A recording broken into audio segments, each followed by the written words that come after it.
Da da da da da da. Okay. I'm playing this game.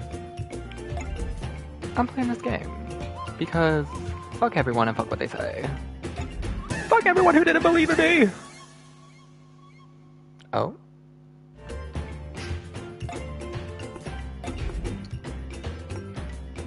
First things first, gotta get this... Almost choked. Almost choked. Gotta get this audio balance down, so... 2 secs.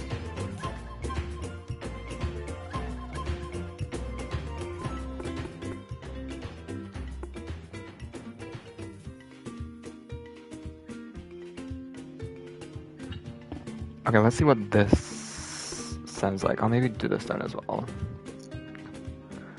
Oh wait, let me do the... There we go. Let me see what this sounds like.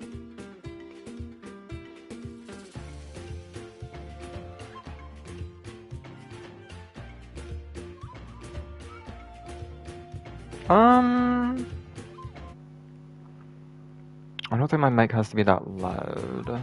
So let me turn it down just a little bit. Let me see where that's at.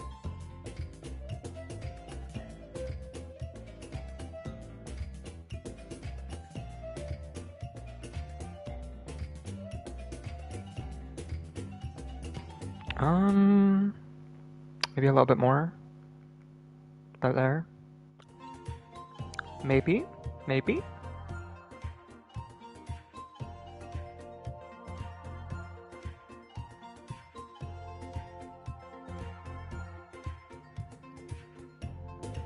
I think that should be good.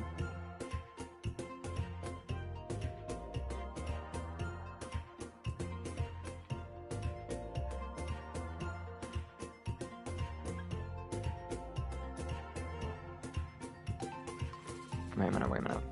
Let's see.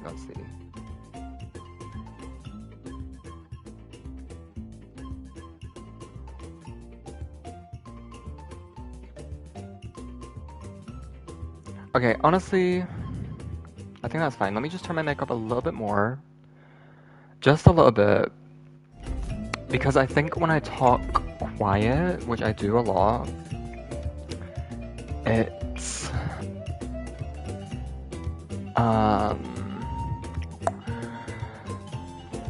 like my voice isn't picked up as well.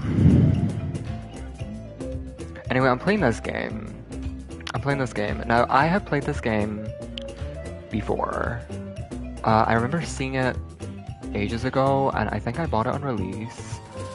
I never finished it. I think I beat the first 2 worlds, maybe? Never finished the game. So, I thought it could be a cool opportunity to, like, go back to this game and also maybe try and 100% it. Yeah. I'm drinking some soup right now. ASMR. I honestly... Homemade soup slaps. And I love store-bought soup as well. I just love soup. Soup is great. Something about homemade soup though.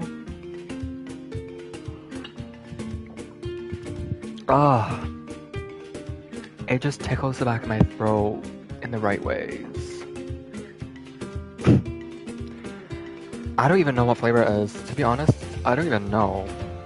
It's maybe like lentil and like spinach or something like that. I have no idea. But it's really fucking good.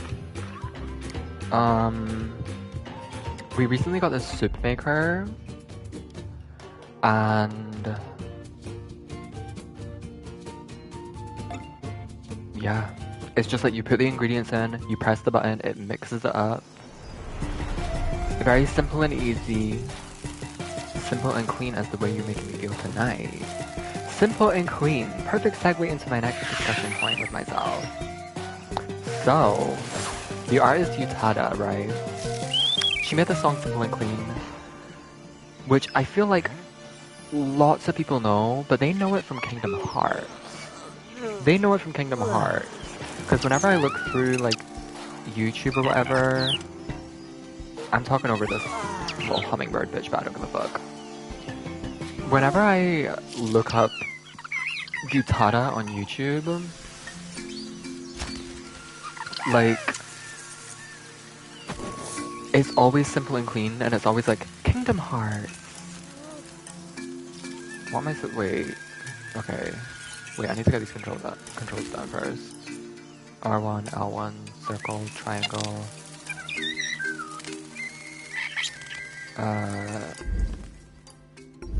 Oh, okay. It doesn't look like there's many controls. I can make myself emote.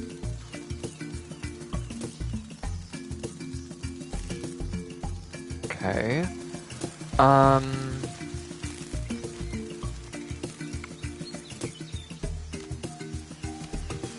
Yeah, there's a lot of shit in this game. There's a lot, like, little secrets, and you have to, like... The controls are very different for any game that I've ever played. You're controlling a snake. So, it's very different. You have to, like, slither if you want to gain speed. And, like, if I'm in a situation like this, I need to, like, grip. Wait, how do I lift myself up? Oh, X. Okay. It's very, very interesting controls. And with there being a lot of, like, secret things to the sides and stuff like that, it can be hard to get everything. And sometimes frustrating. That's probably why I stopped playing this game. Anyway, back to my little talk on Utada. I recently discovered her music, right? Oh shit.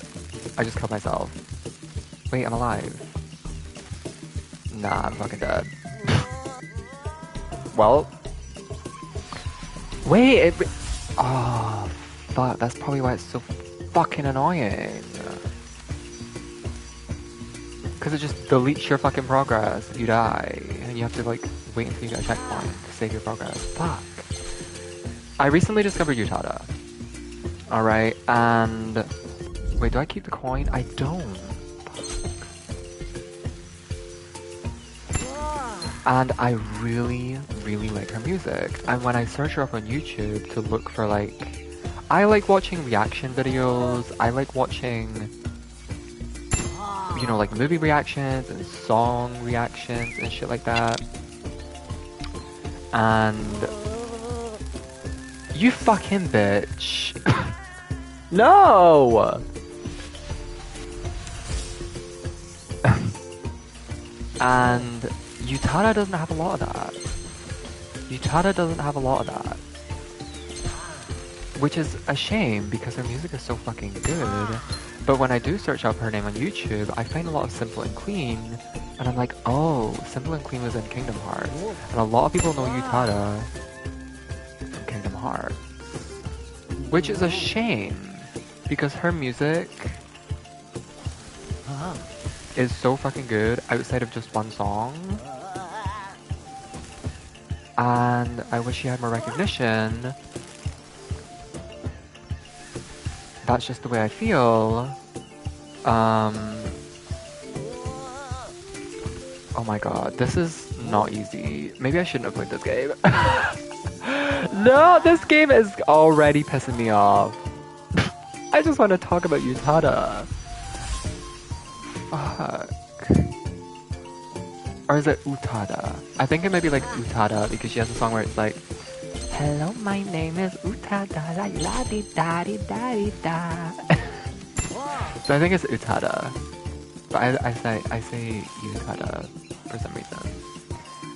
Anyway, yeah. She is so much better than just Simple and Clean. Like, and I've only listened to 2 of her albums. I've only listened to This Is the One and I can barely even see. And Exodus. They're both albums from like early 2000s, but they are fucking holy shit. They are fucking incredible.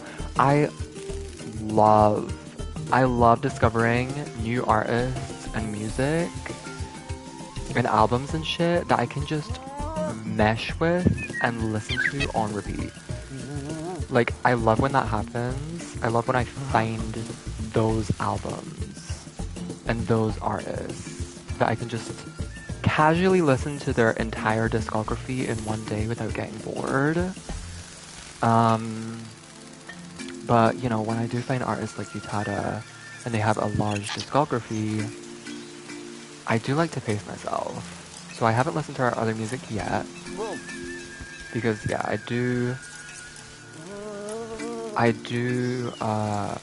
don't want to, like, burn myself. Should I switch games? Should I switch games? Oh my god. Maybe I should just come back for the coins. You know what? I think I'm gonna do that. Usually when I play games, this is very abnormal for me. Very abnormal.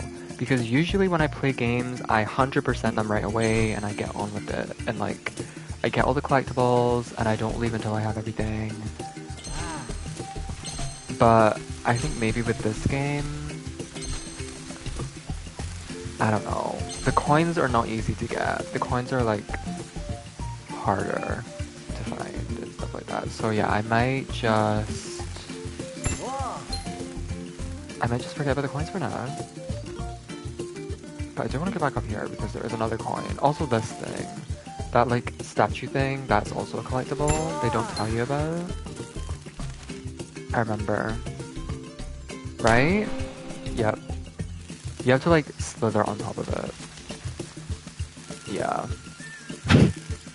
God, I can't just stay on one topic because this game is distracting me.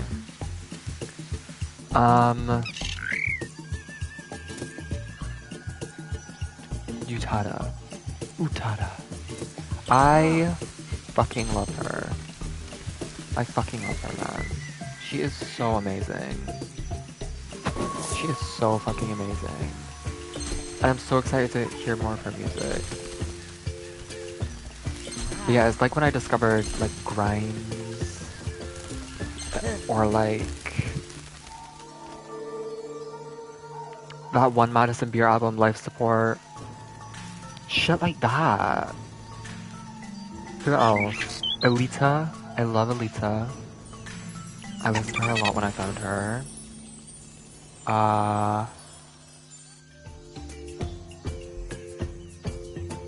Who else? Bee. I was listening to a lot for a while. But it's like, I just love it. I'm the type of person where I don't wholly prefer a specific genre of music, but I like listening to the artist specifically. You know what I mean? It doesn't matter to me really like what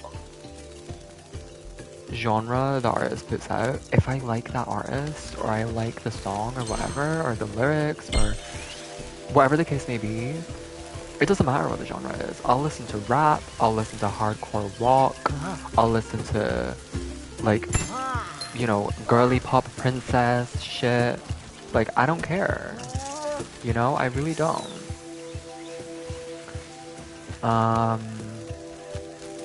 Grimes. Oh, fuck. When I discovered Grimes and I first listened to... It was only a couple years ago.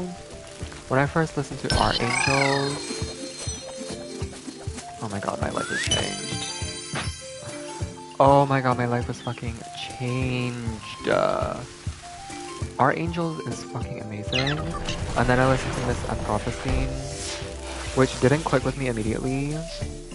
But I have this thing now where I need to listen to albums more than once. Like, a lot of the time they don't click with me in the first listen. But I will listen to them again and come to the realization these songs are fucking incredible, you know? I'm a really big fan of Lady Gaga. I have been for literally since she like first like released Just Dance. Like literally from 2009. I was a Lady Gaga fan. I was like 9 years old, like 8 years old, like jamming out to her, and I fucking love her. And I still do. And when Chromatica came out, it didn't click with me on the first listen. Like, some songs I loved, but a lot of it didn't click with me on the first listen. And it took like a second, a third listen for me to fully like get into it. Melanie Martinez After School EP as well. That was another one where I listened to it the first time and I was like, this is not clicking with me because we are not on the same wavelength. Like, this is just not making sense to me. And then before long, I was literally listening to that album non-stop on repeat for days. I became obsessed. Right now I'm getting an achievement. I think this is the right level. There's an achievement where you have to like clear it with while doing this like tail lifting thing the whole time.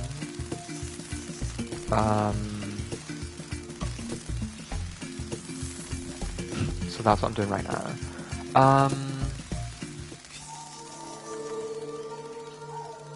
But yeah, listening to albums and listening to songs and stuff more than once is customary now to me. It's just something I need to do a lot of the time. But sometimes I don't. Sometimes it clicks with me immediately and I can just get behind it immediately.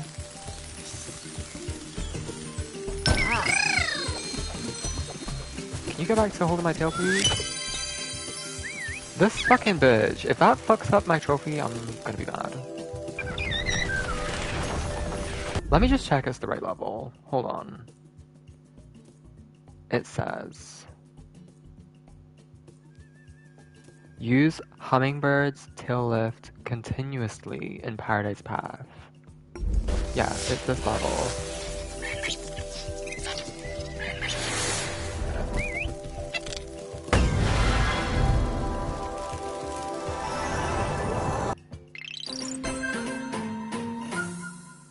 Well, I didn't get any trophy, so let me just continue and do that later.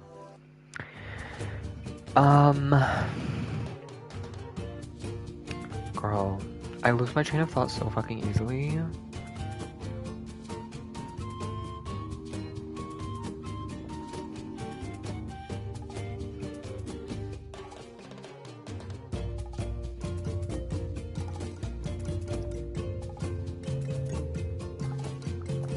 I finally finished Danganronpa 2. I don't think I'm gonna stream it anymore. I really don't. I mean, I don't think it makes a huge difference. Like... I mean, I know I'm streaming to 0 fucking viewers, but I will, like, save these in collections, and maybe in the future, if I get, like, 5 viewers or something, maybe there's a chance they'll want to go back and watch my Danganronpa 2 Let's Play for some crazy fucking reason. I don't know. That's just the type of person I am. I'm a very, like, future-proofing person. You know? And I know when I, like, say, for example, I'm watching a streamer and I'm like, oh, I wonder if they played this game. And I look on their, like, Twitch tracker and I see they played the game, they've streamed it. And then I look for VODs of it and it's nowhere to be found. The worst feeling. The worst feeling. So, yeah. But also, I kind of want to make an archive for myself. You know? I like having that log.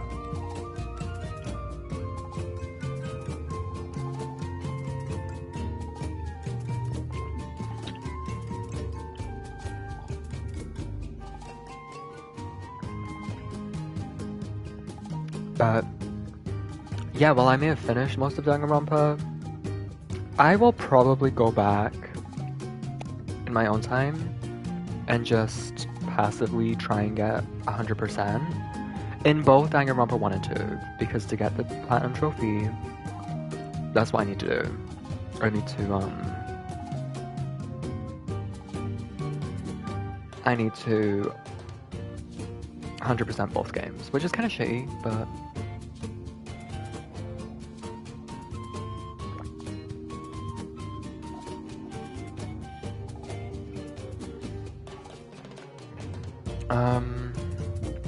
So...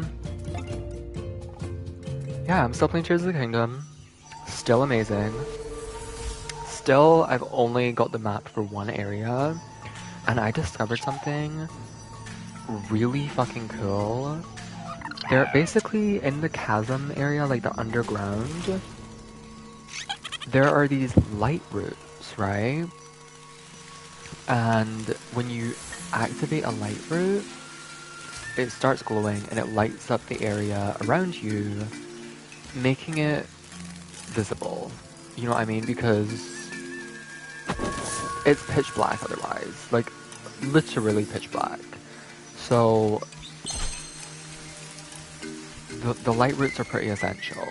But something I discovered when I was flipping through, like, the overworld map and the underground map, I realized the light routes are in the exact same position that the shrines are. And it was like this epiphany. It was this major discovery that I was like, oh my god. So that means every shrine that I found, I can go to that same location, underground, and know that I'll find a light route, and vice versa. And it's so cool. It's so cool. This is very, like, clearly lore-based, and I really like that. And at the same time, I don't like it. At the same time, I don't like it because part of the fun of the shrines is actually finding them. And that challenge of, like, looking for them. But, say for example, if I just go through the chasm and, like, don't even explore the overworld, I just do the chasm and that's it, like the underground, and get all the light routes, I will already know where all the shrines are, and there will be no, like, sort of looking for them, you know, because I know where they are. So, I really like that feature, but at the same time, I don't. It's, a double-edged sword. But, oh wow. See, I was playing more of that, and I think Snake Pass, honestly, I do want to 100% this game. I do want to get the Platinum Trophy. Whoa. But this game is fucking annoying, and I don't know if I'm gonna stream this entire thing, but even if I don't, I will stream Demon's Souls, and it is on my agenda for the near future. I don't know how I feel about playing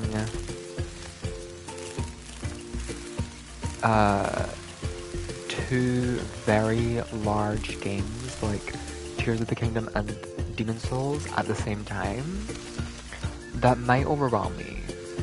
It might overwhelm me. But I think I might just have to suck it up and just deal with it. Because I have been putting off Demon's Souls for a long time, and also I want a game to stream. You know, I want a game that I can, like, progress on in my stream. Can this camera angle please? Is there even anything up here? Am I stuck? It's in my eye. The fuck?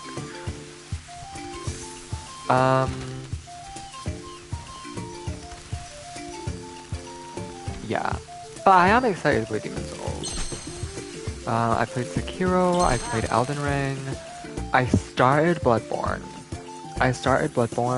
Got through about an hour, and it didn't click with me. And I know it's just me. And the way I know this is because I felt the exact same way about Sekiro. I felt the exact same way about Sekiro, where it didn't click with me, and I didn't play it for like a year. Like I got it on release, and I played it, because it was one of those games where I was susceptible to the hype, and I was just like, fuck it, I'll buy it, I'll see what all the hullabaloo is about, and I'll play it. And I played it for an hour, and I never picked it up again. For a whole year. And then when I did pick it up, one of my favorite games. It's so fucking good. And I think, yeah, everyone says how amazing Bloodborne is. It didn't click with me initially. I think I just need to give it some time. So, I will get to Bloodborne again eventually. But I think I want to prioritize Demon's Souls first, because chronologically, Demon's Souls comes first. Or, not chronologically, but... well, chronologically in release order. So, yeah. That's just how I'm gonna do it.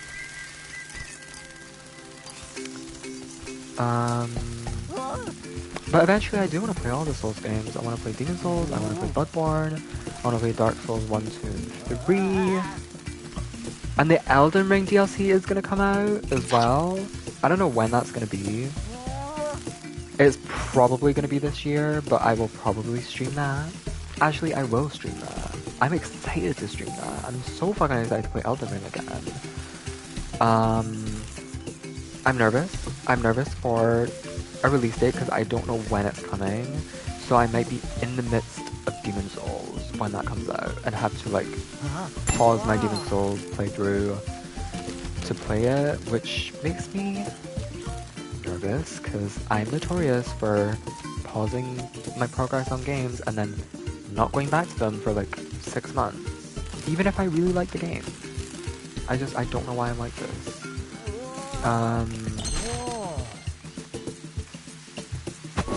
But we'll see.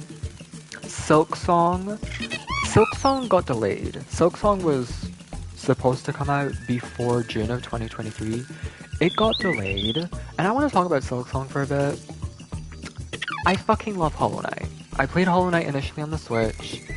I rebought it on PlayStation, and I fucking love that game. Everyone who's played Hollow Knight, I think, loves it, probably. And I'm highly anticipating Silksong. The thing is, they give us no information, ever. Team Cherry, they give us no information. And they keep us in the dark. And then they just delay the game longer and longer.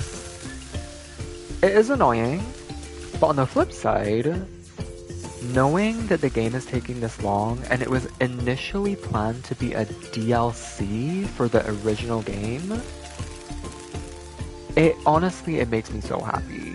It makes me so happy because I know the time they're taking to make this game, considering Hollow Knight, like the actual first game, I don't even think took this long. And they already have like a bunch of assets and shit like that. The fact that Silksong is taking longer to develop, it just makes me even more excited. It means the game is so much bigger. The game is like, it's gonna be worth it. It's gonna be worth the wait. And I don't know, I wish other Silksong fans had the same mentality, because every Nintendo Direct I watch, the chat is just fucking flooded with like, Silksong, Silksong, Silksong, Silksong, and then any game that isn't Silksong is just called like garbage, terrible, boo, give us Silksong.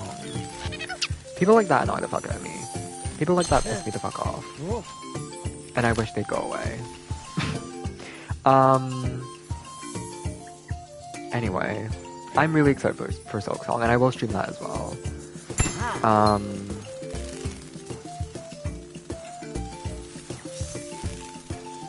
And honestly, another thing, I am also, I'm glad it got delayed as well, because, girl, I've got too much shit going on. Like, I've got too many games to play currently that I need to finish. No, wait! Oh, fuck. I've got too many games going on and coming out that I need to finish first, so fuck it. Delay it further, I don't care. I've got other games to finish first, you know?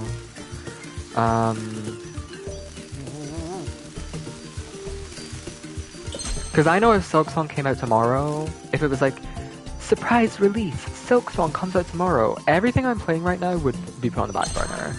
I would not be starting Demon's Souls. I would not be playing Snake Pass right now. I wouldn't be doing anything. I'd be playing Tears of the Kingdom and Silksong. And that's it, you know?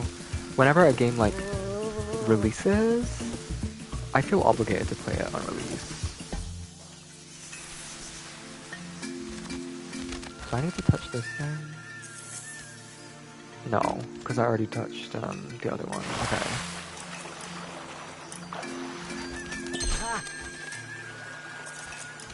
I get so many fucking notifications. I don't know who is texting me, but they need to be calm.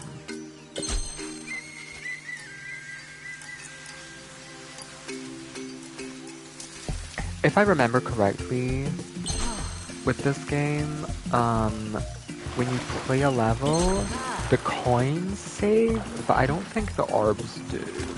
I might be wrong about that, but I think that was something that I had to deal with before. So I want to make sure that I get all of the orbs, just in case. At least, on my first run through. The coins, I can leave the coins, and get them later. What else did I want to talk about?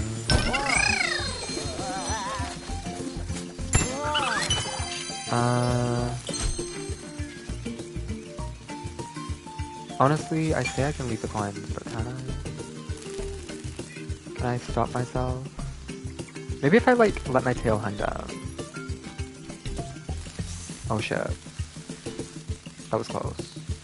What if I, like, lift my tail up? Oh, fuck. I feel like... Oh no. Damn it, I feel like I gotta go down there.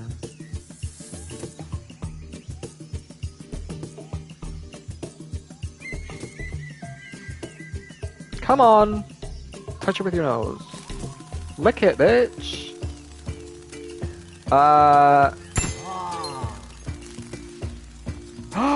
Okay, I got it without having to go down there, thank god.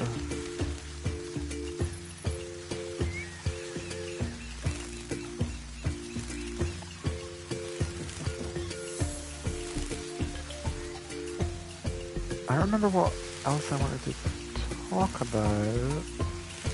I guess it must not be that important.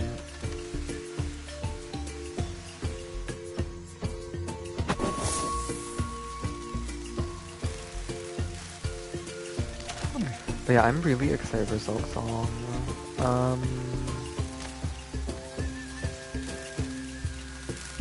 I guess I have more time to like finish Pantheon of the Hallownest if I like choose to do so. Which is kind of nice. I just wish they would update us more. Now I'm one for like not spoiling myself.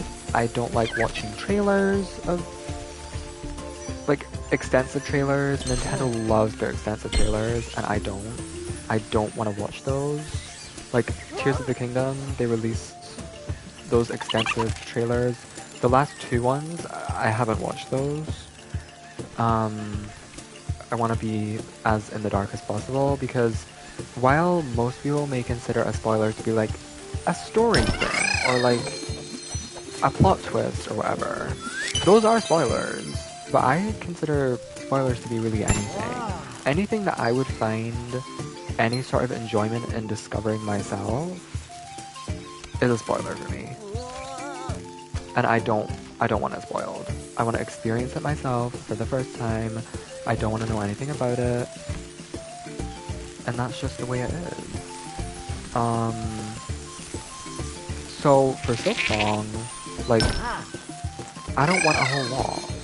You know what I mean? I don't want the world. I just want even little updates on Twitter, they don't even give us that, you know? Like, literally anything. Literally the bare minimum I would take. Just say like, development's going well. Like, literally anything I would take. But they don't even give us that, which annoys me.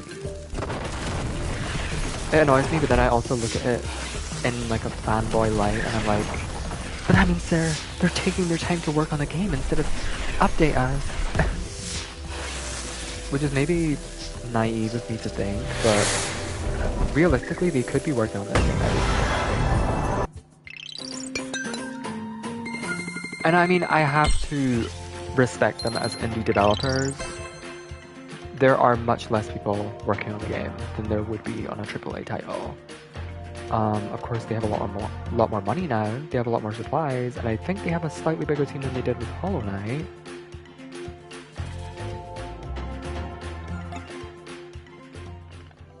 But that's neither here nor there. There's this game, Roots of Pacha. It's a new farming game and it looks really good. I'm really excited for it to come to PlayStation. It's basically like a prehistoric farming simulator where you you unlock new features by like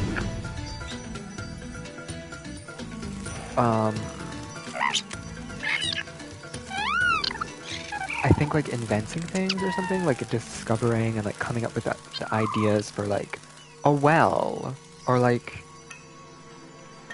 tools and like, something like that, you know, where it's like generic stuff that you would already have in a farming game. Since it's set in prehistoric times, you have to like come up with those. You have to discover them, and like the more you progress, the more you unlock.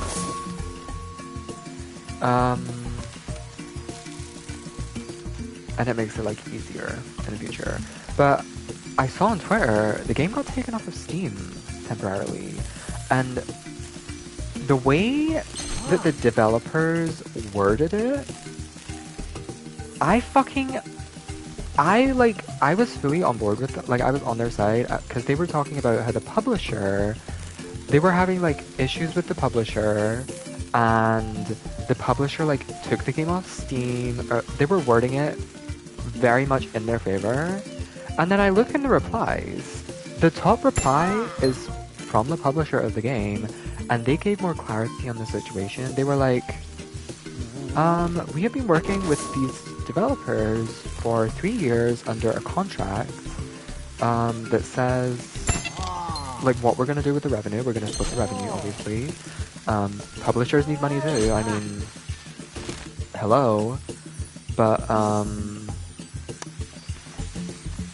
basically what happened, or what the publisher claims, is the developers contacted them and said, we're not doing the contract anymore, and basically tried to like illegally escape from their contract and like just like leave the publishers in the dust. And I think they like locked the publishers out of the Steam page or something like that. I don't even know, but I was like, wow, that is very evil and like snaky, pun intended, of those developers, because I thought it was like this cute, wholesome farming game, and behind the scenes, they're trying to like break legal binding and like steal money from the pockets of their publishers who's helped them for 3 years and like worked with them for 3 years. It's crazy to me. It's crazy to me, and what's even crazier is all of the people now reading the tweet from the developers like, wow, your publishers are such fucking assholes, etc, etc, and they don't even have the full story, because that's what Twitter does. They don't, like, so many people nowadays, they just don't do their own research. They take everything for face value. They just assume everyone on the internet is telling them the truth at all times. and they're just like attacking the publisher, and I'm like, girl, read the top reply, it's not hard.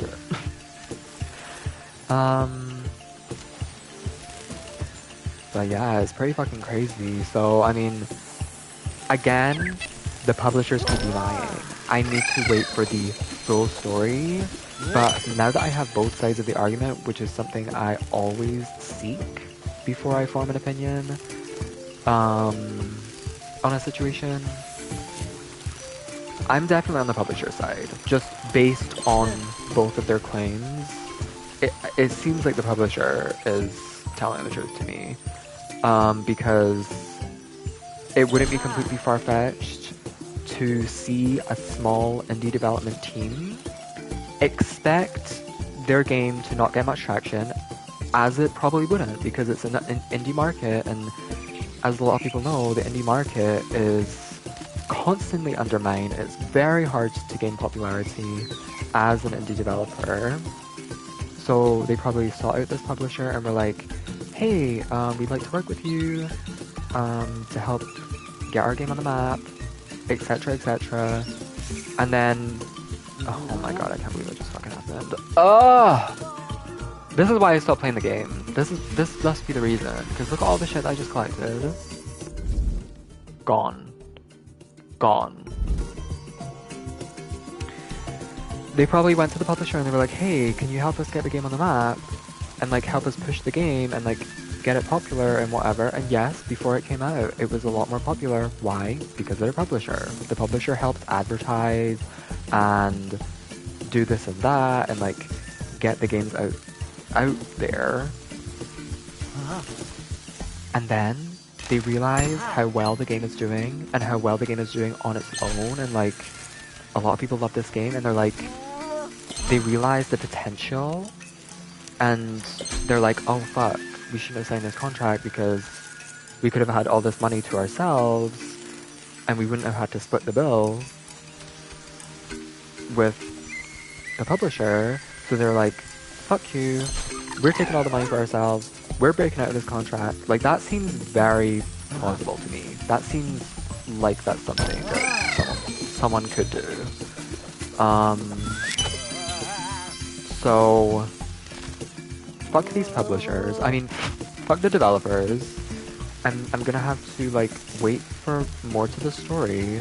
But yeah, currently the game's off Steam. It's not got a Steam page anymore, and you can't buy the game until this issue has been resolved.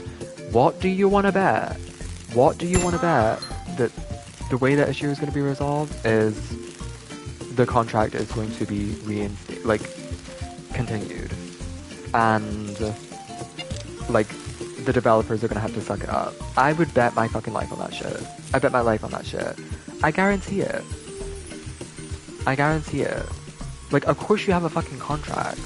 You have a contract to, like,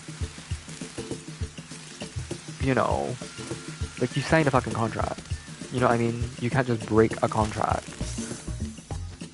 Or that's illegal, and there are repercussions that you have to deal with. And one of your repercussions is your game being taken off Steam. Like, you are no longer going to make income because the contract, you know, determines where that income goes, and some of it has to go to the publisher.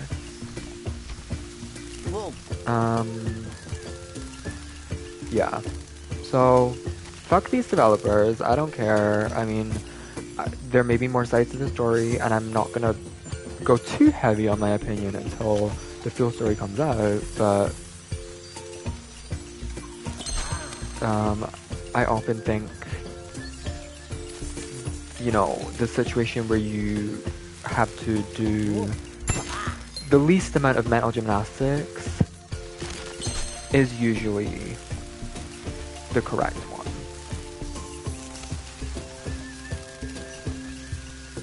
And like, yeah, I don't know. Like, the publisher just being an asshole and randomly taking the game off Steam page, also hindering like their income as well. Like, that doesn't make any sense. That doesn't make any fucking sense. Like, what motivation would they have to do that? They're also making money from the game, you know what I mean? Like, why would they stop their income? Very weird.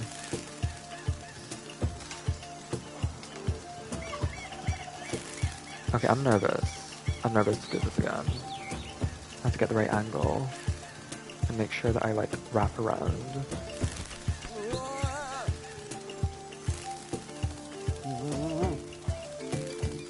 Can you...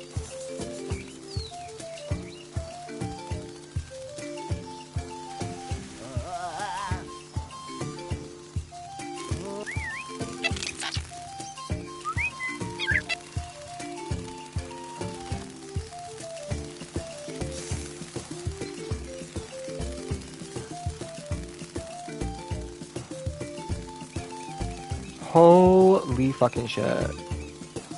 I hate this game.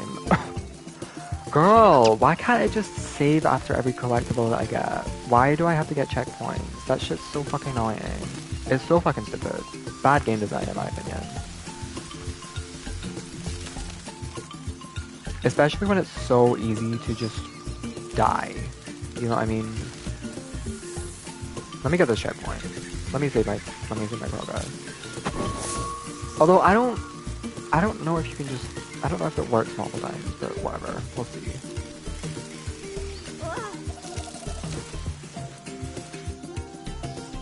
Whoa. See, I don't, it's not clicking. It's not clicking for me. Yeah. Hopefully they resolve that issue. Hopefully, the truth comes to light. And hopefully, I mean, I want to play the game, so hopefully it comes to PlayStation and I can play it.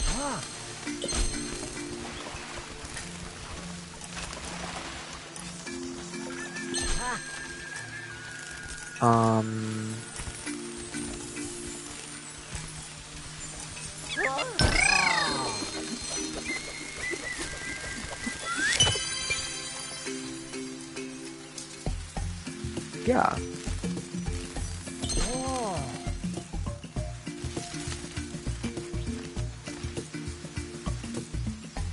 Where was that, like, secret entrance? It was up here. I think it was up here.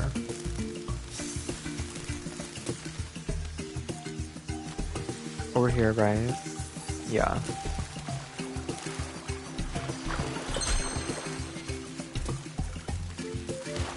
Oh my god, these camera angles.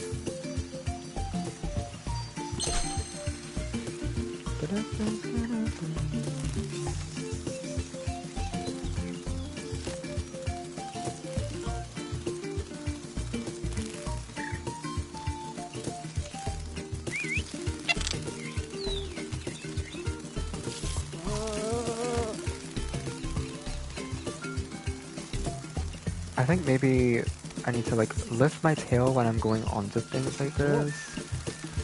And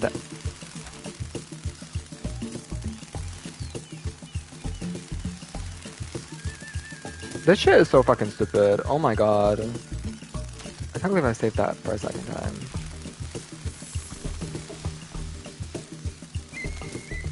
Actually, you know what?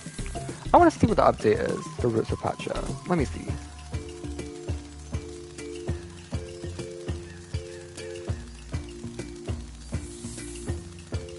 Here's what they said on Twitter. As some of you may have noticed, the Roots of Pacha Steam page is temporarily offline. We're sad to report that's because we engaged in a dispute with our publisher over the rights to Roots of Pacha. We worked hard to amicably resolve our issue with Crytivo internally. Instead of working with us to address the issue, Crytivo went to Valve and authorized them to remove Roots of Pacha from Steam without our knowledge or consent. Like, they really spin it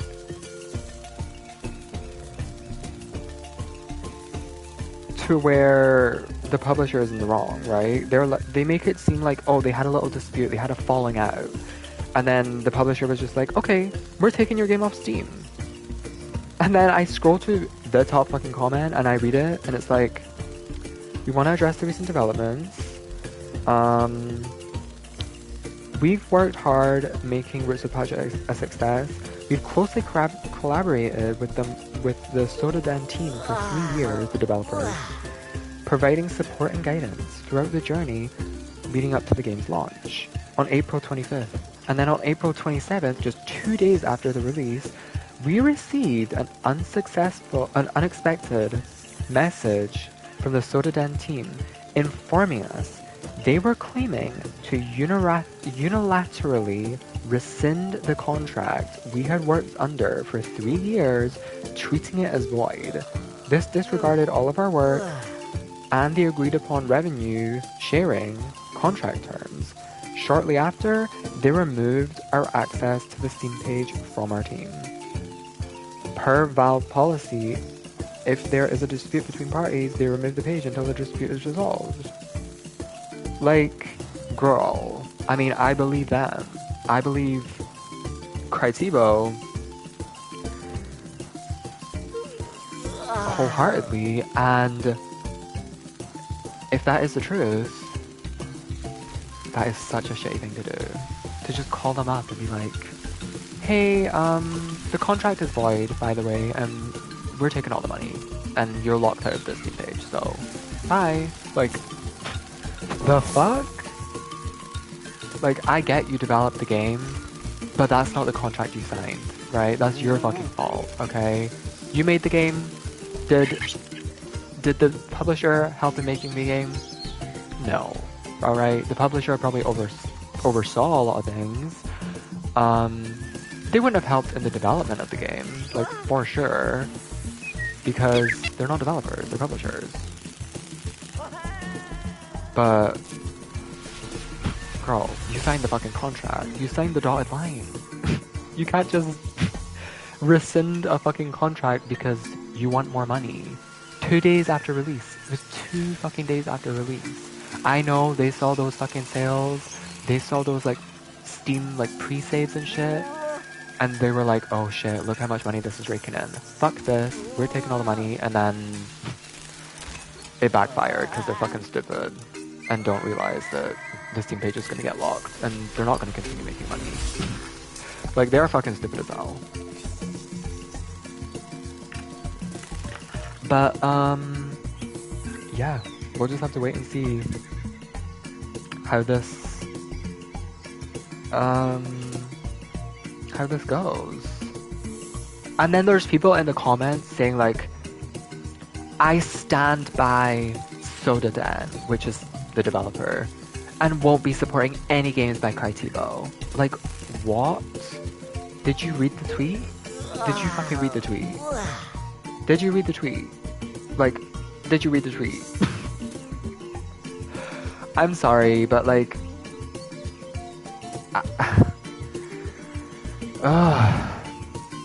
generally, I like to hold.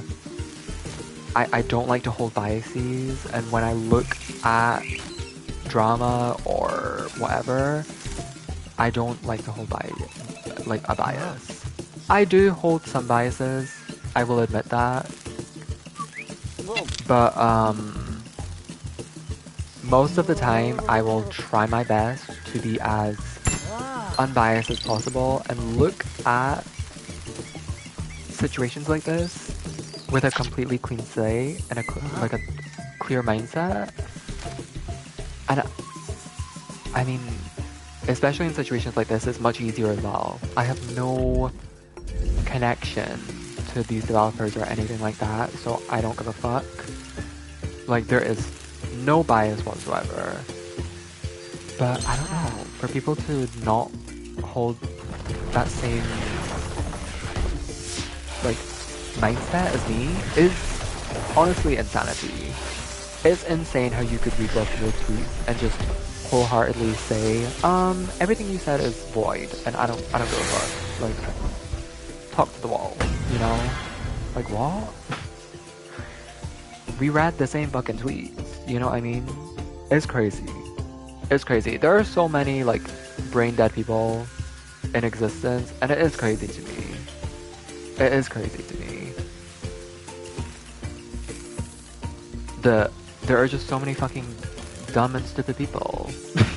Like, have some fucking brains and like take a step back and think for a minute, alright?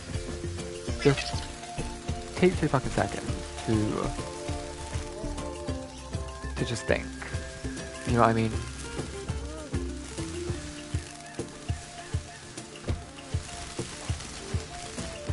Where is that last orb? Is it back there? It might be.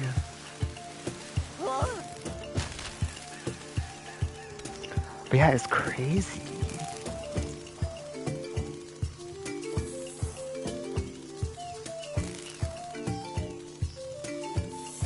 Crazy.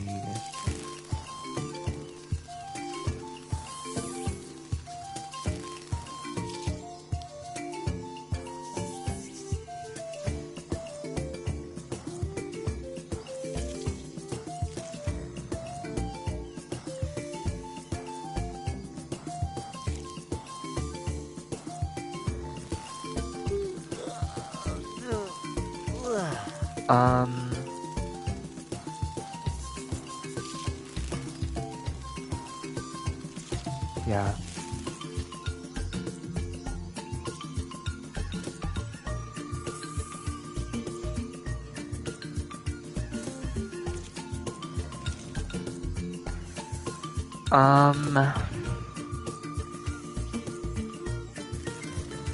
Yeah. I'm so excited for the new Professor Layton game. I'm so... holy fucking shit. Holy fucking shit. Girl. I know if I, like, start talking about this, I will talk about it for like half an hour, but I don't give a fuck. Professor Layton. Where do I even fucking begin? Where do I even fucking begin? Professor Layton... The first game I played was the second game in the series, right? I saw an advert for it. I loved puzzle games. Or like, not puzzle games, but I love puzzles. And like, puzzles games as in like, board games and that type of thing. Like, growing up. And I saw an advert for Professor Layton on the TV. And my auntie phoned over. And she was like, what do you want for your birthday?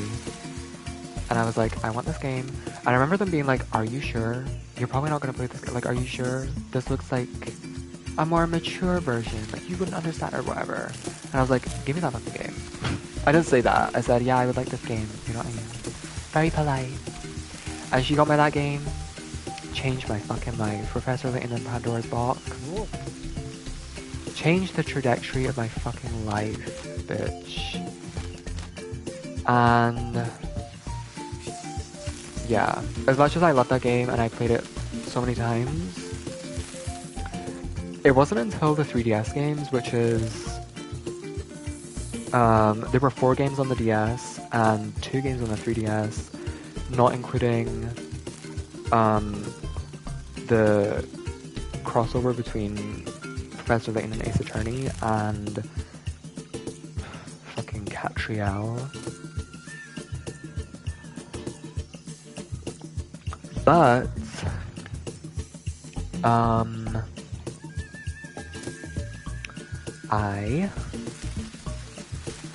it wasn't until Miracle Mask on the 3DS I played another game in the series. And, yeah. I played that game, I played Azran Legacy, and then I went back. And, cause one day I was in a HMB, which I don't think HMB is around anymore, but it was this, what did HMB stand for? What does HMB stand for?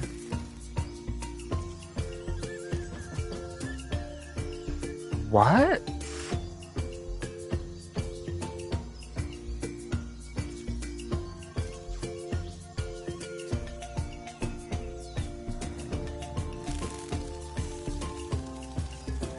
His master's voice? What? That doesn't even fucking make any sense.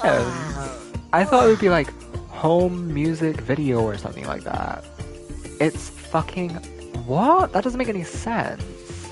Anyway, I don't think they're around anymore, but I used to love HMV because it would sell, like, anywhere from music to video games to movies, like, that type of thing. I think they would probably sell, like, records and shit as well. Like, anything like that they would sell. And I loved going in there and just, like, having a look around. A lot of it was, like, secondhand shit. But that's okay. And I was in there one day. I saw all of the Layton games that I needed, which was Curious Village, Spectre's Call, and Lost Future. And I just bought them all for cheap as fuck because they were all secondhand. It was like maybe a tenner for all three of them, which is crazy. That's crazy. That's fucking crazy. If I were to try and get those games now, if I were to go on eBay, for example, and look for, I mean, any DS game, it would be fucking triple the original selling price, probably. Like, I tried to get, Professor Layton versus Phoenix Wright. I've been trying to get that, or I've been looking at that game for years, right? Currently, I'm actually in the middle of playing it because I bought it recently. But I've been looking at that game for years, and I've been looking at like eBay listings and shit like that. It's always been like £70, £60. It's always been kind of expensive. The original selling price, it was probably around like £40 or something like that, because it was a 3DS game. So back then it was like what, £40 to £50 or something like that. And on eBay, the game was always like £70, and I just never saw, I never saw the opportunity. I was never like, I was always like, I don't feel like spending that much money on a game right now. And I always put it off. And then they dropped the fucking bombshell century and show off a trailer of the new Professor Layton, or like reveal it. The fucking price skyrockets. The price skyrockets to, like, girl, every listing that I see, not only are probably, I mean, I don't know for sure, but a lot of listings have probably been sold out, but girl, the cheapest one I can find is literally £100. £100 fucking pound, and I just have to suck it up, and I literally spend £100 for a fucking 3DS game. Ugh. But lo and behold, if it was HMV, if HMV was still around, and it wasn't like the buyer's choice, I mean the seller's choice for like what they want to sell the game for over eBay, it would be like £40. It would probably be cheaper. It would be so fucking cheap. I walk into HMV and it would be like nothing to buy that game. But I had to suck it up because it was the cheapest it was probably ever gonna get now, because a new game is coming out. So the demand for Professor Layton games is probably fucking astronomical. And I just had to buy it. But yeah, I'm currently playing through that. I replayed Curious Village like a couple months ago, and then I replayed Pandora's Box not long ago, and then I started that game because chronologically this game comes after Pandora's Box but before Unknown Future or Lost Future, depending on what region you're in. So I'm playing that currently. I am on a break, but I think I'm gonna probably start it back up soon, hopefully, and then I'm gonna replay the rest of the series. I'm gonna go into Unwound Future, which is a game I've only played once. Crazy. I've played all of the games in the series at least twice, besides Unwound Future. Like, that's the only game I've only played once. So I'm really excited to play that again. And then I'll play Last Scepter. Oh no. Oh, fuck! Did I lose all my progress in the level? Is that everything? This is why I hate the game. This is why I stopped playing the game. Like, what the fuck? How is that fun? How is that engaging? Why would I want to keep playing the game when every time I die, I just lose everything? It's not fun. If I collect something, you need to save it, okay? If I die, it like, just... Fuck you. Ugh. If I wasn't streaming this, I would have probably put the game down by now, because it's just fucking annoying. I don't like playing games and being frustrated. I like to play a game and feel enjoyment.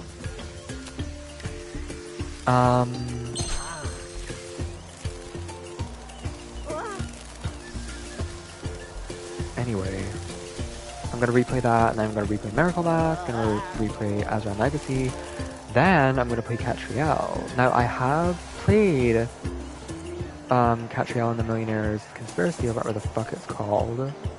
I haven't finished it. I never finished that game because it was fucking trash, but I will suck it up and play it because it needs to happen. I need to play all the games before the new one comes out. Oh my god. I cannot believe that, like, there's a new main coming out. Like, it's real. It's fucking real. You guys, this is La Creo. Like, it's crazy. It's fucking crazy.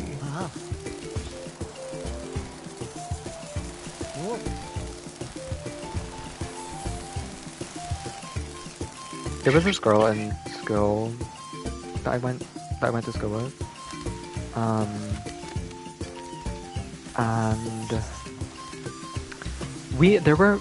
honestly, she was an amazing person. I speak as though she's dead. She is an amazing person. I mean, I can't really speak for that because I haven't seen her or spoke to her in probably like 4 or 5 years since I left school. Like high school. And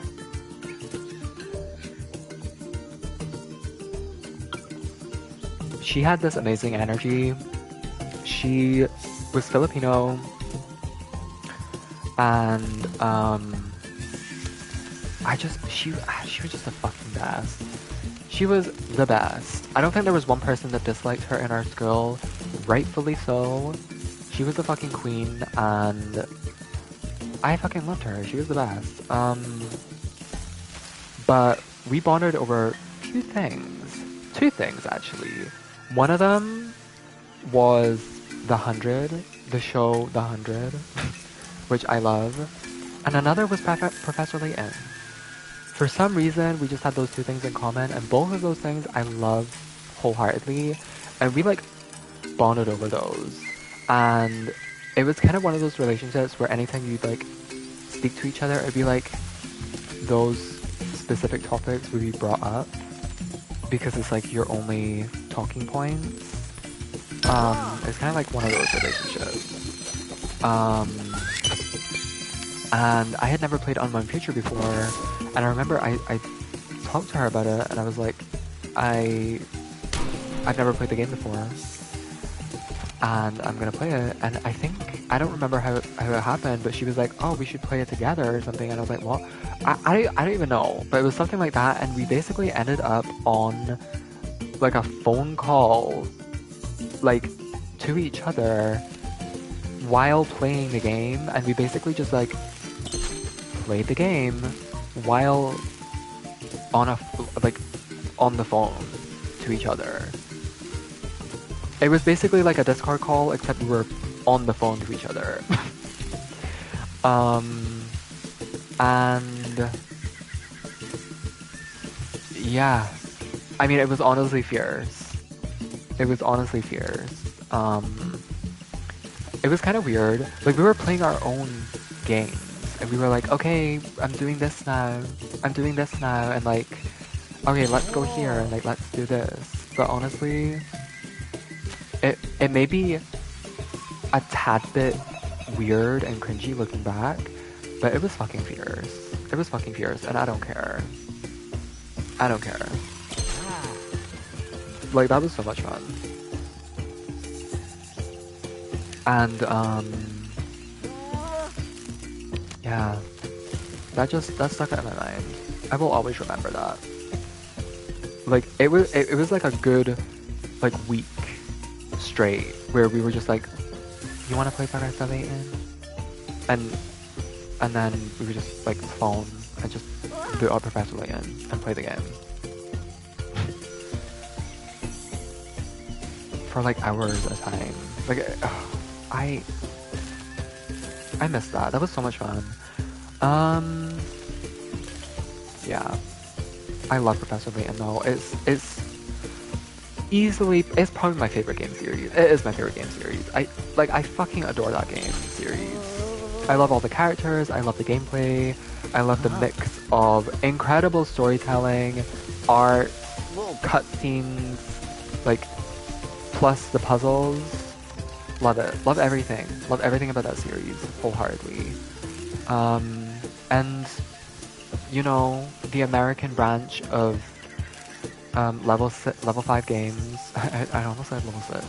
Level 5 games, they went bankrupt and their American branch ceased to exist. And they basically announced that they wouldn't make another Professor Layton game. That was with Azran Legacy. Azran Legacy, they were like, we're not making another game.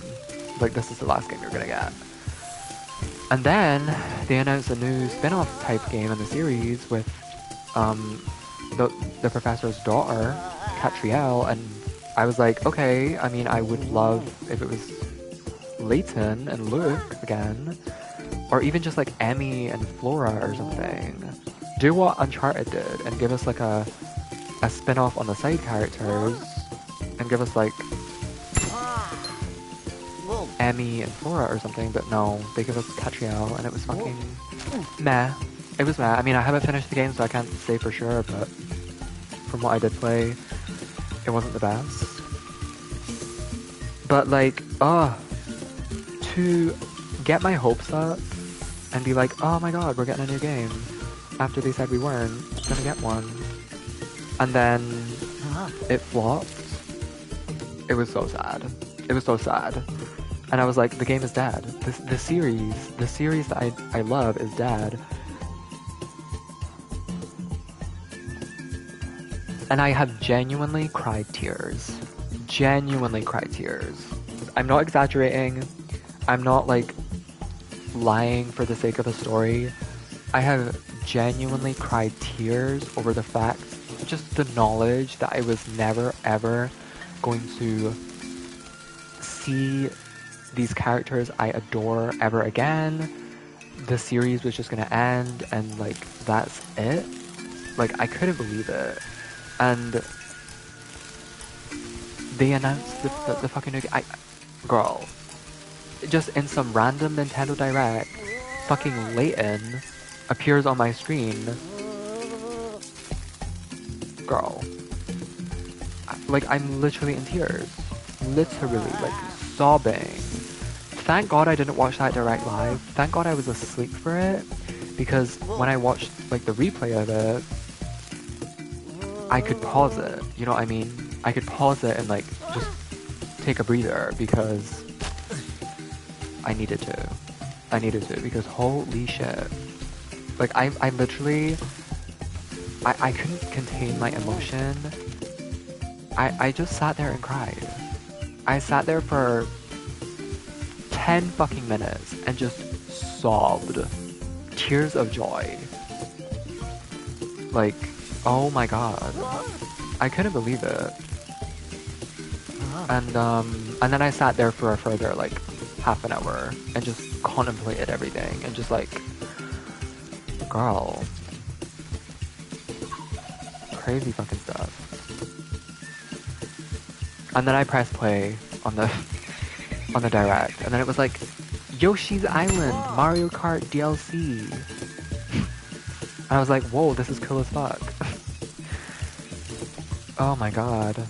I don't know how they could just throw a new Professor Layton at me and then just move on so quickly and be like, look, Mario Kart DLC. And I was excited for the Mario Kart DLC as well, but holy shit, was it overshadowed. I cannot believe the series is coming back. And if we're getting this game, I mean, we're probably gonna get another trilogy.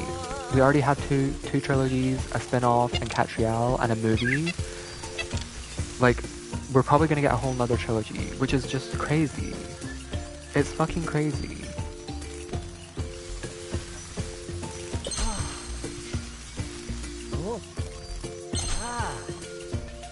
And I'm so fucking happy.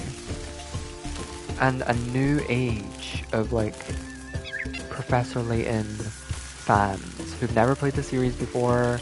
They're probably, like, playing the games now for the first time. And they may play,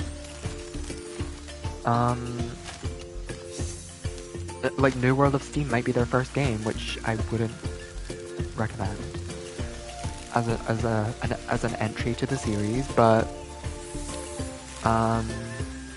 it warms the cockles of my heart knowing that new people are going to be introduced to the series. So yeah, all that's left to do is wait, and I'm hoping it's good.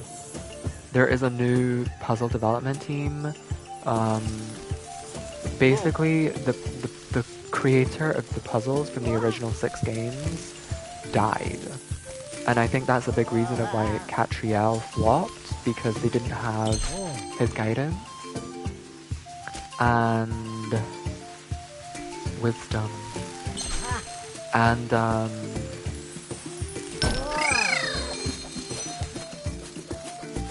yeah, so they got a new puzzle development team.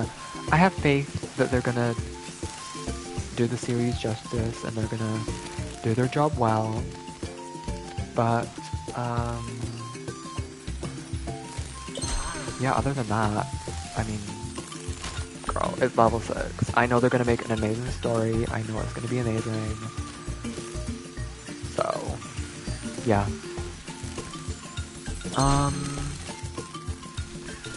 I don't care. Like, I was complaining about paying £100 for an old 3DS game, which, I mean, I'm still mad about, but if they threw, like, a fucking £500 price point at me for New World of Steam, I don't give a fuck, I would pay it. I don't give a fuck, I would pay it. Like, I don't give a fuck.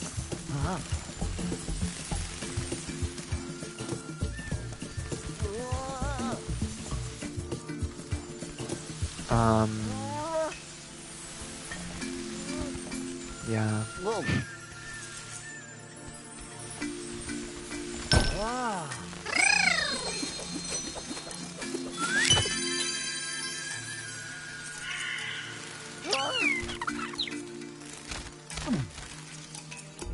What am I missing? 2 of those orbs and 2 coins. Well, I see both of the orbs.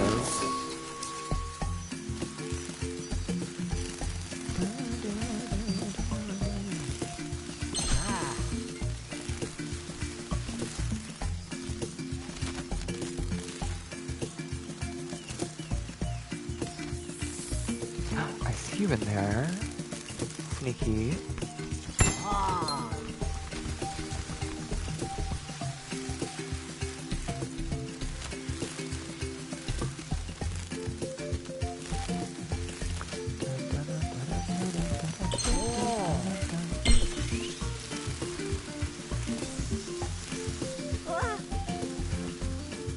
I see the last coin.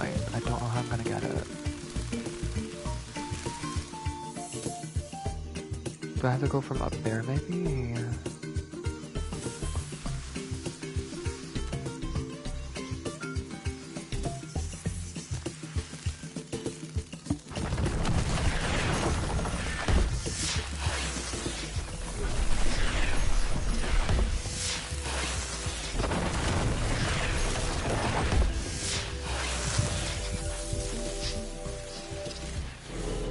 Oh!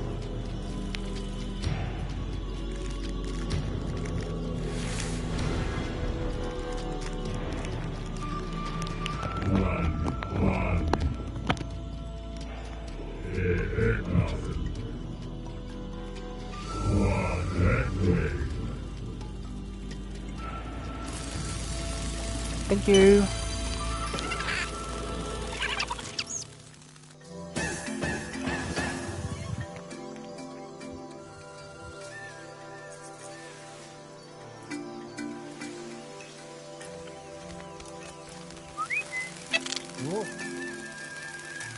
Okay, that isn't gonna work.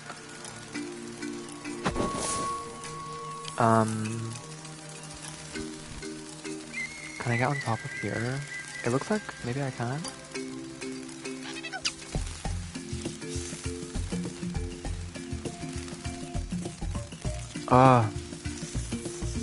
Every year it seems like it's the year for gaming. And then the next year comes around. It's crazy. It's crazy. But there is no better time to be a gamer. To be a gamer. To be a gamer. The word gamer is kind of cringy, to be honest. But, oh well.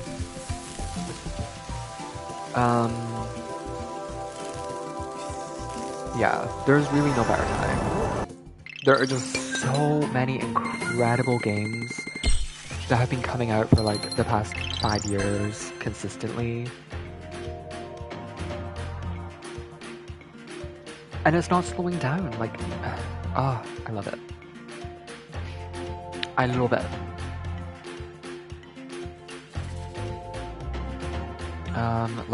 I have everything in, like, 1-2, 3, and 4, so let me go back to the first world. So each world is 4 levels, I guess. So that's not so bad. That's not so bad. I could get this done very quickly, actually. Okay, so, wait, there's leaderboards? Interesting. 49 seconds doesn't seem that long. TBH. Do I have to do the time trials? Do I have to do the time trials for the trophies? I don't think so. To be honest, I don't think so.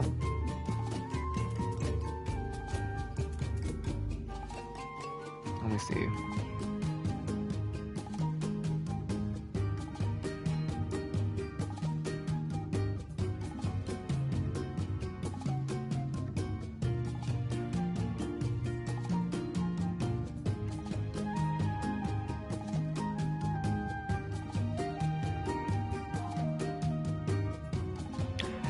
There is an achievement that says you can't get better than 100%. I wonder if this counts. It might. Let me see. Let me go back. Let me see what my file says. Oh, I'm already at 27%. Oh. All right. If there's 4 worlds, 1 for each element, then I definitely don't need to do the time trials. Which is interesting. I mean, surely it should be less than 25%, right? It should be like at 23 or something, because I don't have these coins. That's interesting. But anyways, let me go back in here and get those coins I missed.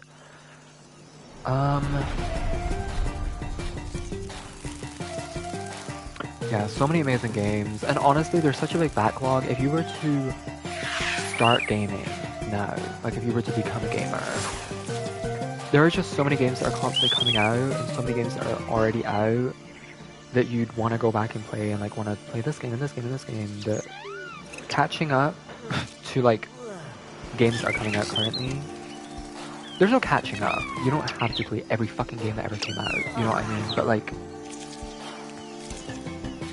it would be hard. It'd be hard to catch up with a backlog of like games that you want to play, you know?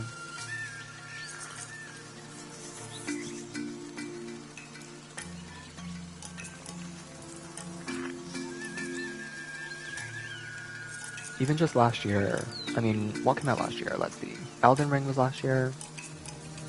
Let's see, 2022 games. Elden Ring, God of War Ragnarok, Tunic, Cult of the Lamb, Stray, Horizon Forbidden West, Legends Arceus came out in 2022? What? Kirby and the Forgotten Land.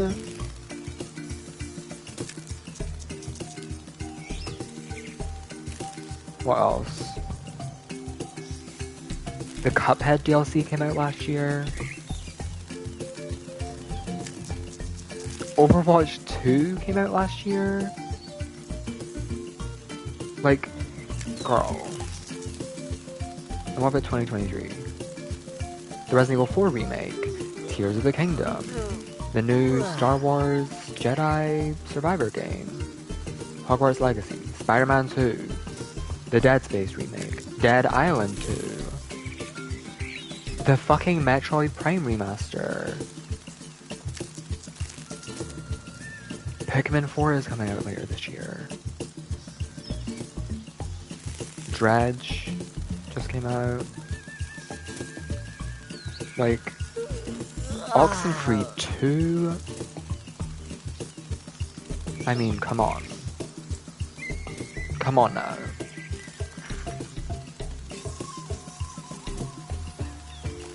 Fucking Silksong. Silksong is gonna be coming out this year. Crazy. Fucking crazy. The Elden Ring DLC is also gonna be coming out this year. Like, we're constantly being fed. We're constantly being fed. Sons of the Forest came out this year. I mean, it's in beta right now, I think. It's in, like, early release or something like that, but, I mean, it's out, more or less.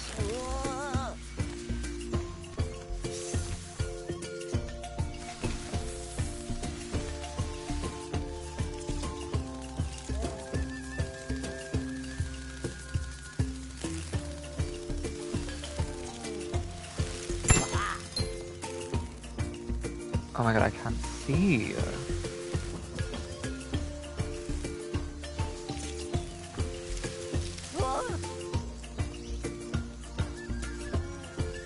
I'm trying to like wrap myself tight so that I can escape here more easily. Whoa.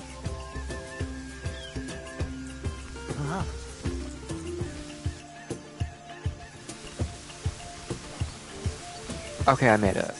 I made it out. Thankfully. I only need one more. Which I don't even know where it is. Is it over here? Probably.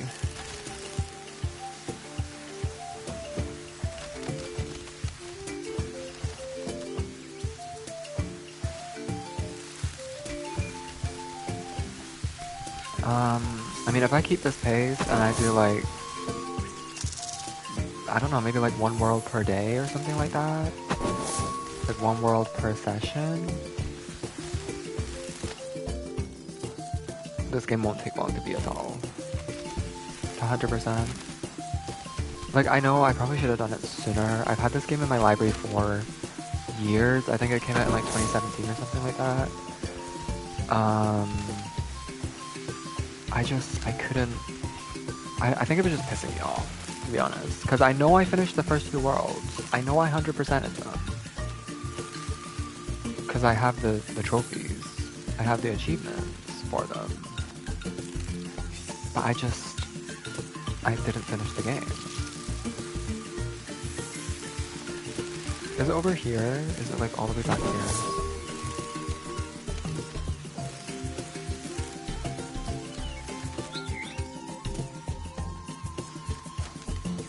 Oh, it's there, okay. I remember. Whoa.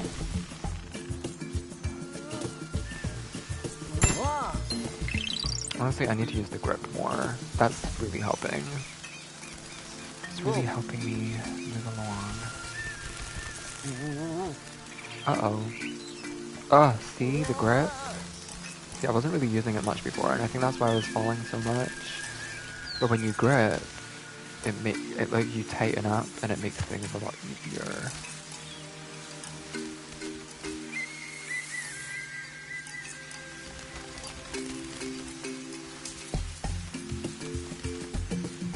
And you know, this is an indie game. I mean, I remember seeing a lot about this back when it came out, and I'm not surprised that it's a game where you play as an animal. I'm not surprised. Like, let's talk about that. Let's talk about how, like, half the fucking indie market that even breaks through the AAA barrier that is just fucking, you know, dominating the market, for better or for worse, are all, like, animal-based games. Stray. Is Stray an amazing game? It's okay. Is it 10 out of 10? Did it deserve Indie Game of the Year like it received? No. Is it a solid, like, 7? Is the aesthetic nice? Is the gameplay fun to a degree? Yeah, sure. Is it fucking perfect? Far from it. Is it a walking sim a lot of the time? Yes. Is the gameplay kinda, like, bland in one note a lot of the time? Yeah. Is the story very basic and mediocre? Yeah. Like, I don't know how it won Indie Game of the Year when Tunic was right fucking there, but it just goes to show, and I know it's a bad analogy because in Tunic you also play as a fox, but I think it's more so games where you play as a realistic animal. For some reason, games where you play as a realistic animal, I don't know, maybe it's just fucking furries out here, but like, they eat that up. Like, people eat that shit up. They eat that shit up, like Goat Simulator. Look how well Goat Simulator did. Like, look how well Stray did. I mean, they do have Annapurna as a publisher. I will, like, concede, okay? Annapurna are amazing publishers. I love Annapurna. They publish Outer Wilds and some other games I really like. They are amazing at publishing games, and Stray is another one that they published. And there's that. But there's no denying, as soon as it was announced, everyone was like, "Oh my god, look, you can play as a cat!"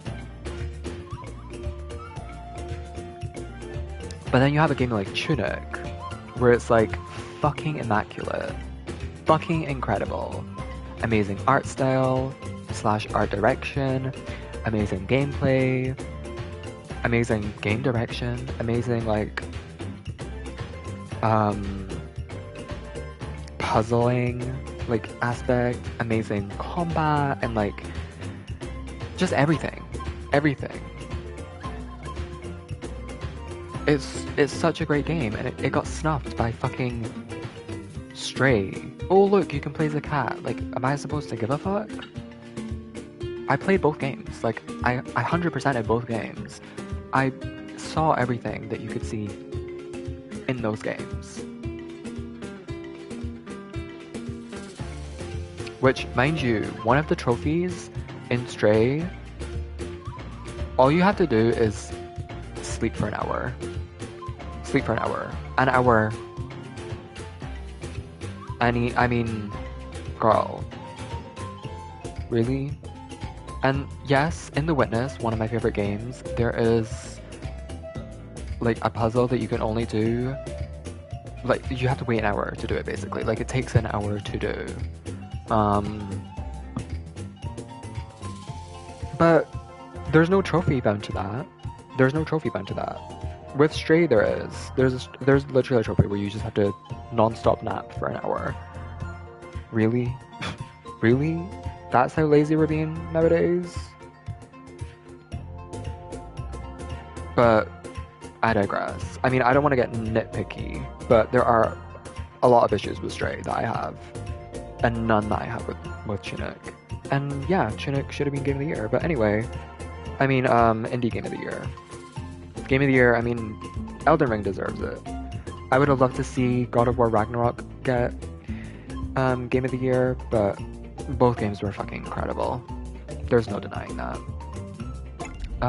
Should I play more? Should I play one more level? Fuck it. I'll play one more level.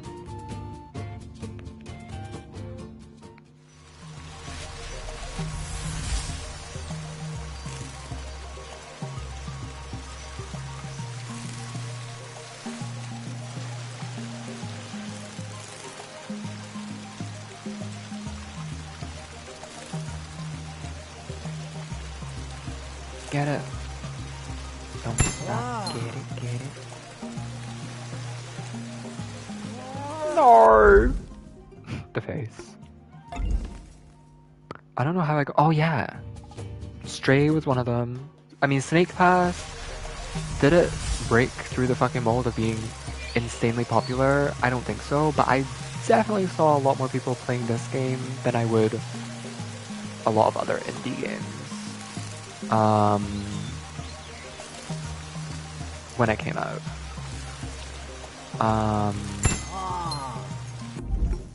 Fuck. It's just, I don't know. I feel like, and there are other games as well. Other games that I just can't think of off the top of my head. It annoys me. It really does. So many people just don't take indie games seriously. They don't take the indie market seriously. Like, I mean, it's evident. Goose, there's another one. Untitled Goose Game. Did you fucking see the bullshit?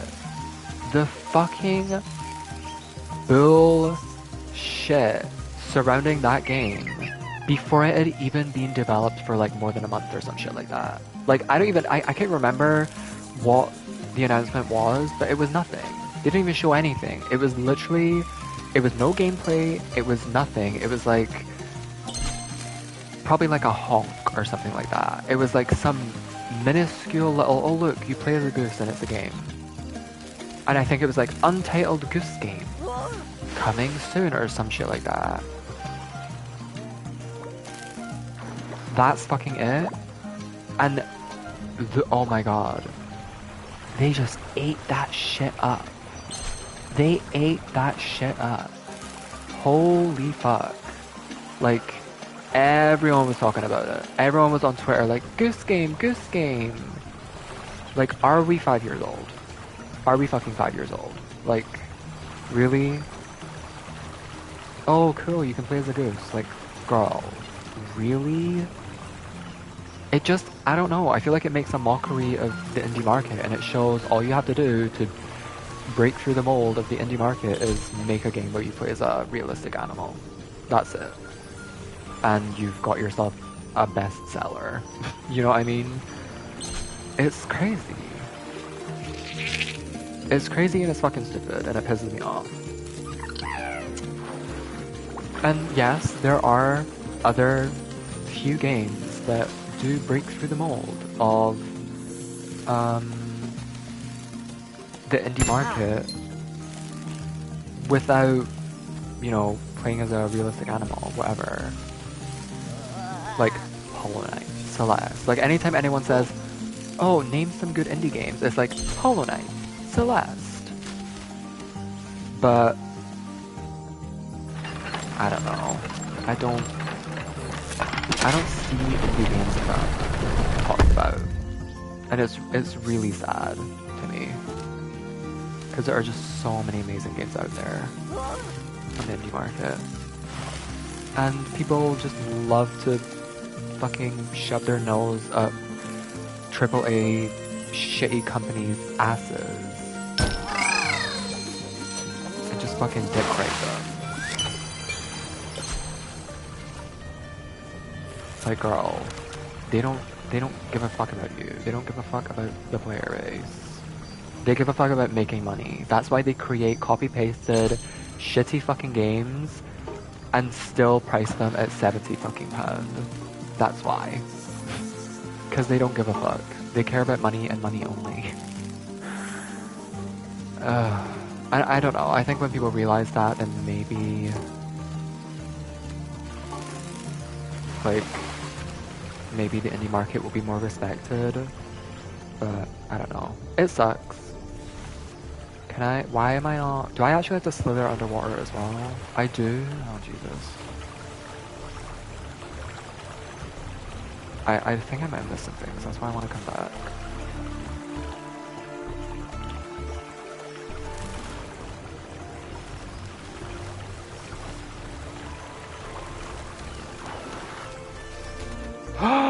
Don't even fucking think about it.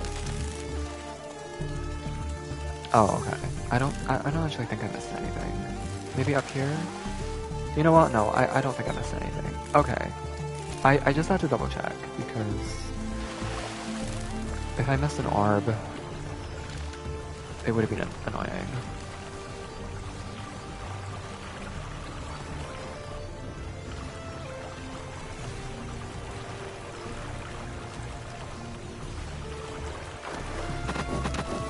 And yes, that's not to say there aren't good AAA games. Like, obviously, a lot of AAA games are fucking amazing. I'm not denying that, you know? Nintendo may be fucking shit, disgusting, fucking horrible, hate them. Sure. Do they release games like Tears of the Kingdom, though? Yes. You know, like, I can separate the art from the artist, so to speak. But I mean, a lot of games are just complete shit, and the player base just like eats them up. They don't give it a second thought. They don't give a fuck. They're like, oh, it's a game produced by a AAA company. Let me pre-order it. You know, let me pre-order it without releasing a trailer, like that type of thing.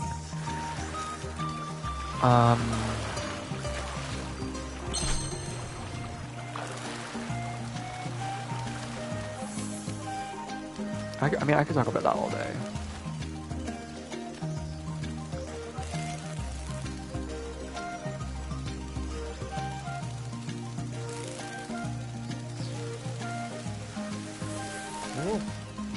Or I don't know if I'm able to get up there. Like through here? Nah, definitely not. There must be another. Oh wait. There's not another place to get up there. I have to. Oh wait, no, I think I get up from round. Okay, there we go. Yeah, I think from over there I get up. Okay.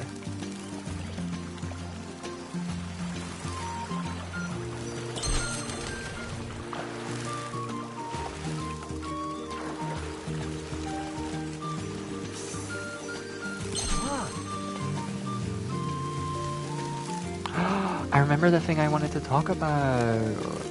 I finally remembered. It's because I was talking about Tears of the Kingdom. Open world games, I really like, but they do stress me out. And when you give me a map, and when you give me a map with markers, like, it changes the way I play the game. It completely changes the way I game. Because I am the type of person who is like a completionist. I like to get everything. Like, I need to get everything. You know what I mean? So, if I'm playing an open world game, I'm gonna want to find everything. You know? So I'm gonna, naturally, the best way to do that is by going everywhere. So if you give me markers, like, what I do a lot of the time is like mark everything on the map, or like at least a good chunk of it, and then I'll go to all of the different stamps, and as I go to the stamps, I take them off of the map. So then I know I've been to that area, I've explored to the best of my ability, and I've got everything I could find. Like, this is good in hindsight because it like helps with exploration, but in reality, it's a lot. It's a lot because it kind of hinders on it hinders my overall experience of the game.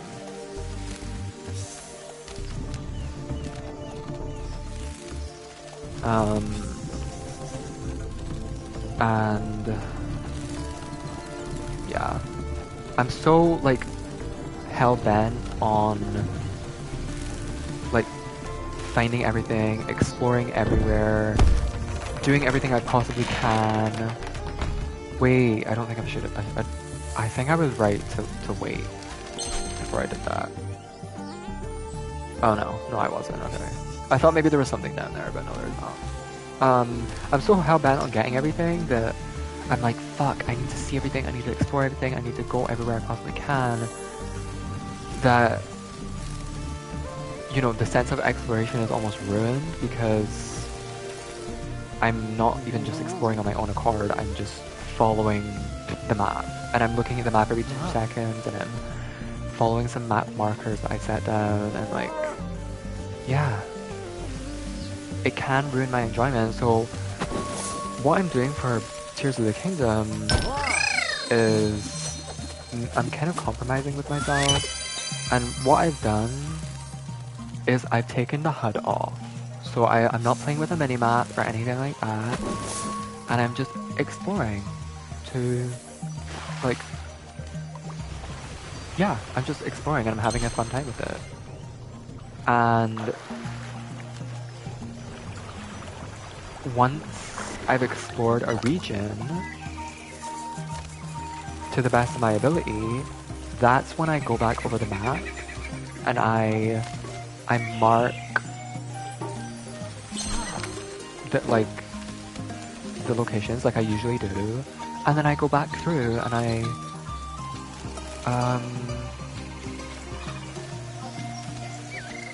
go to those areas. Yeah. And I think that's like a good compromise because it satiates the nagging feeling in the back of my mind. It's like, you missed something. You haven't explored this area. While also letting me enjoy the game without having to worry about that. Wait, is that not meant to make me bounce? Wait a minute.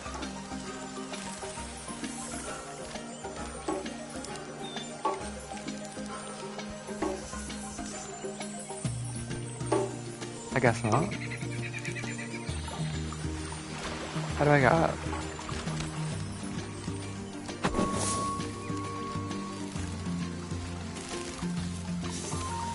I think this is meant to make... Oh. Maybe I go down here? No. How do I get up there?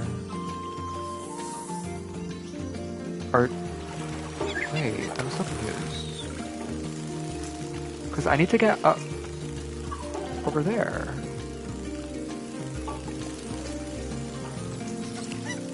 Oh, from down there maybe. Oh, I see. Okay. Let me go down here then.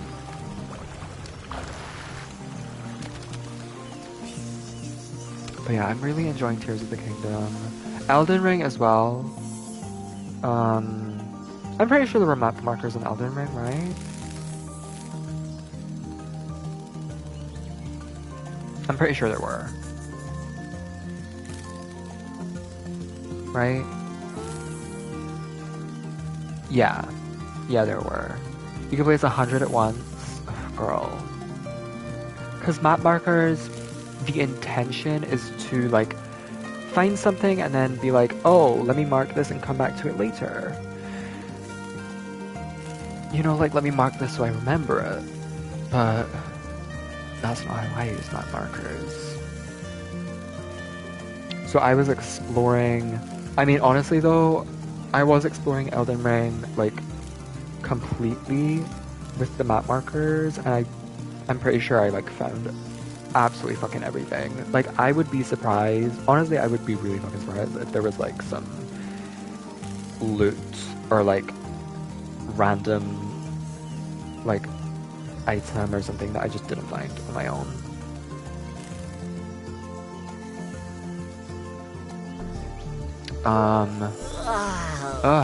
So yeah, there were times where I just had so, like, the map was covered in map markers. in Elden Ring. And I don't know, I mean, I guess... I mean, I still enjoyed the game a lot. Maybe I did explore before I did that though. I don't know, I can't remember at this point. I definitely didn't go to other areas before I did that though. I definitely like fully explored areas before going to the next one.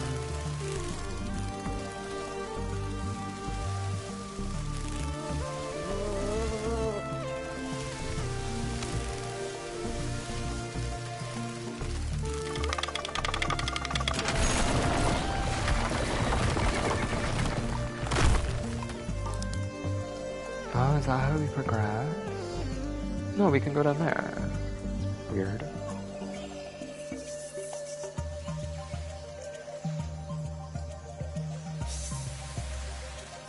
Whoa.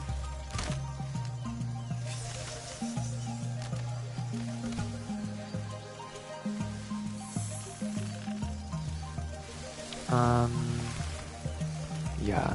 So, I mean, I mean, the Elden Ring DLC, I'm assuming it's gonna be like a whole new area and everything like that.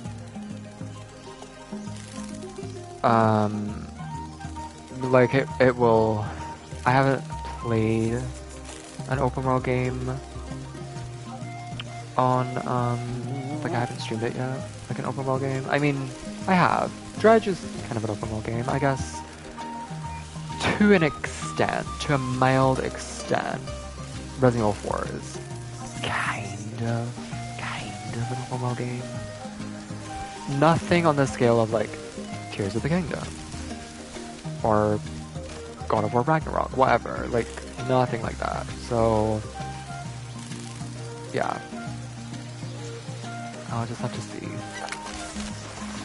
I'll have to see how that goes, because I mean, open world games, they take me much longer to complete than other games because I'm very thorough. Oh, that dropped down. I didn't realize, and I don't know what did that. I guess maybe it's a shortcut. You know what? Yeah, it's probably a shortcut. It's probably a shortcut, like when I did that big lever. That's probably what it is. So like if I fall down, I can climb back up there. This game is not so bad. Like now that I've got the hang of the controls again, like it's not so bad. It's just really annoying if you die and then lose everything that you worked hard for.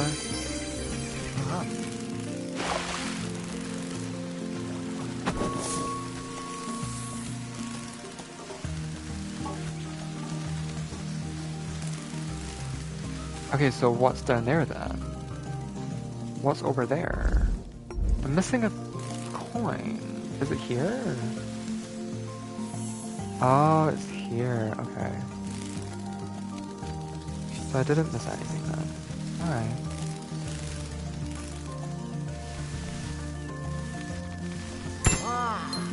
I guess it's not a huge deal if I fall, because it's not death down there. Oh! Well, speaking of which, down I go.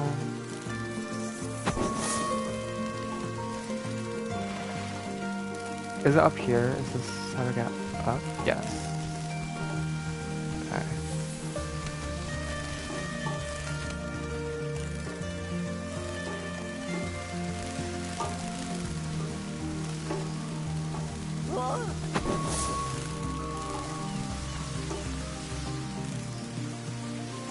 Okay.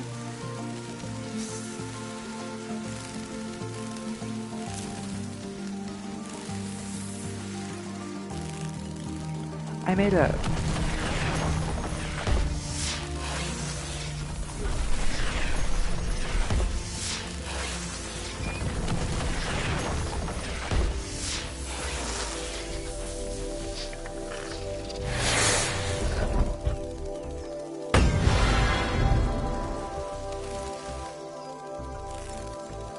What's through there?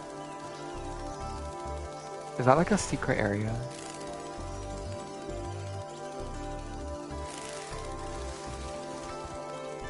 I don't think I can get through there.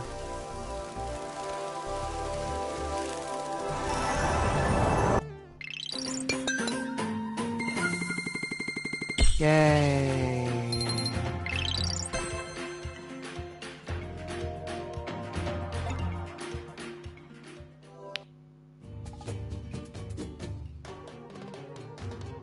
Okay.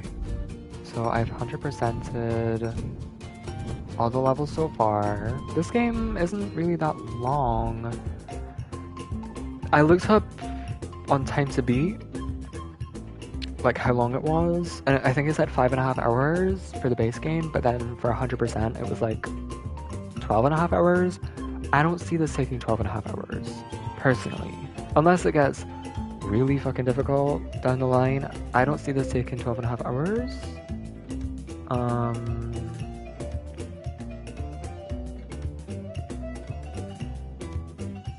But we'll see. We'll see. I'm probably gonna be done with this game pretty quickly. It'll probably take me like 2 or 3 more streams. But I'm just kind of like biding my time before I start Demon Souls because I don't want to start it right away. I want to like give myself a little breathing room with a more laid back, calm game like Snake Pass. So yeah. Also, I've been meaning to go back to this game for a while and finish it. So I figured, why not? But I still do want a side game. Like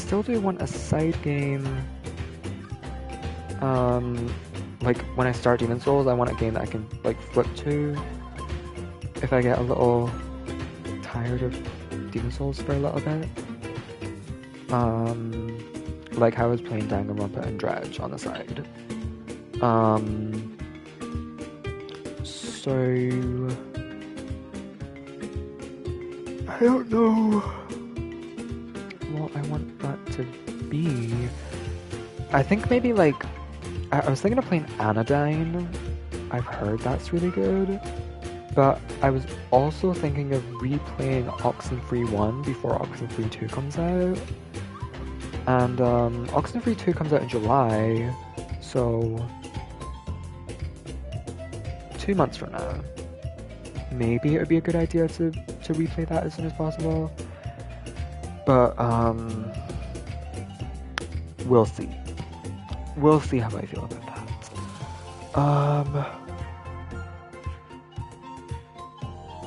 But for now,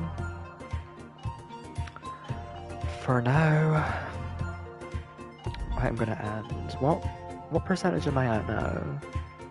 34. Okay. Well, yeah. And we